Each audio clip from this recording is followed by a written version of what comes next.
On vous en parlait plus tôt dans ce bulletin de ce grand rassemblement de médecins au Centre Bell. J'en parle avec nos deux analystes, Dr Gaétan Barrette et Yasmine Abdel-Fadel. Bonsoir à vous deux.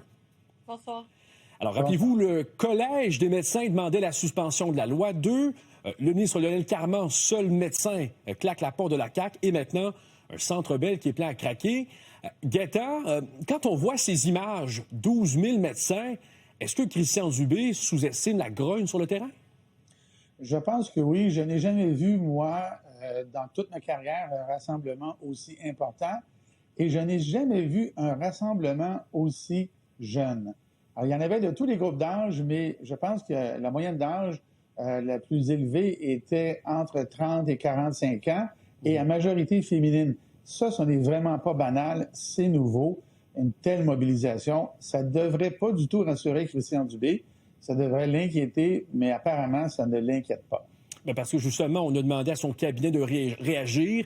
Et ce qu'on nous a fourni comme réponse par voie écrite, c'est essentiellement « Nous allons poursuivre l'accompagnement pour bien clarifier donc ce que cette loi va apporter, ce que ça implique. » Autrement dit, on ne recule pas. Yasmine, est-ce que Christian Dubé est perçu comme un ministre borné? Bien, c'est sûr que les médecins diront qu'ils le perçoivent comme un ministre borné. C'est sûr que tous ceux qui appuient la cause des médecins, si elle en est une, vont dire qu'il est borné.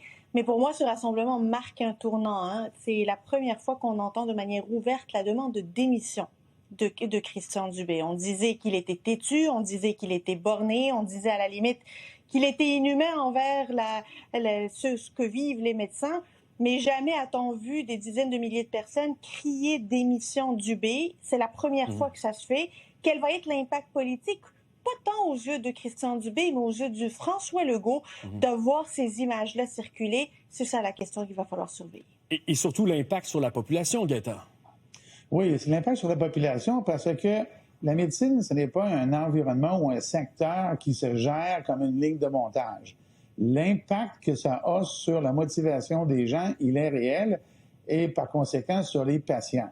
Alors, politiquement, la possibilité de ne pas avoir d'effet d'ici la prochaine élection est très, très grande pour cause de démotivation. Peut-être une dernière chose, elle dit, quand Christian Dubé dit vouloir continuer à accompagner pour expliquer sa projet de loi, bien, les médecins l'ont compris, je pense, le projet de loi. Les fédérations ont expliqué les choses et bien des médecins, particulièrement les femmes, considèrent que ce projet-là est une attaque, pas simplement contre leur profession, mais contre elles. C'est perçu comme ça.